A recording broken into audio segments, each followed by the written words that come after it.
Hello. നമ്മളെ നാട്ടിൽ മുൻപത്തെ അപേക്ഷിച്ച് ഒരുപാട് അസുഖങ്ങൾ കൂടിക്കൂടി വരാണ്. അതിൽ മെയിൻ കാരണം നമ്മൾ ഉപയോഗിക്കുന്ന ഭക്ഷണത്തിലെ മായം കലരലാണ്.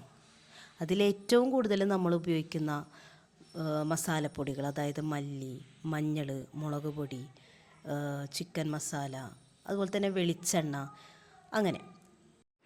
പക്ഷേ കുറേ കാലങ്ങളായിട്ട് നല്ല പൊടികളൊന്നും കിട്ടാണ്ടായപ്പോൾ ഞങ്ങൾ തന്നെയാണ് കേട്ടോ മല്ലിയും മുളകും മഞ്ഞളൊക്കെ കഴുകി ഉണക്കി മില്ലിൽ കൊണ്ടുപോയി നേരിട്ട് നമ്മളുടെ മുമ്പിൽ വെച്ചനെ പൊടിപ്പിച്ച് കൊണ്ടുവരലാണ് സാധാരണ. പക്ഷേ വെളിച്ചെണ്ണ മാത്രം നല്ലത് കിട്ടിയില്ല കേട്ടോ. അപ്പോൾ ഞങ്ങളിതേ ഇപ്പോൾ കൊപ്ര ഉണക്കി വെളിച്ചെണ്ണ ആട്ടാൻ വേണ്ടി മില്ലിലോട്ട് പോവുകയാണ്. അപ്പോൾ 2 മില്ലിൽ കയറി ഇറങ്ങി. അവിടുത്തെ 1 മില്ലിലത്തെ ആൾ പറഞ്ഞതെന്ന് വെച്ചിട്ടുണ്ടെങ്കിൽ നിങ്ങളോട് കൊപ്ര വെക്ക്, പകരം നിങ്ങൾക്ക് വെളിച്ചെണ്ണ തരാമെന്ന് പറഞ്ഞു.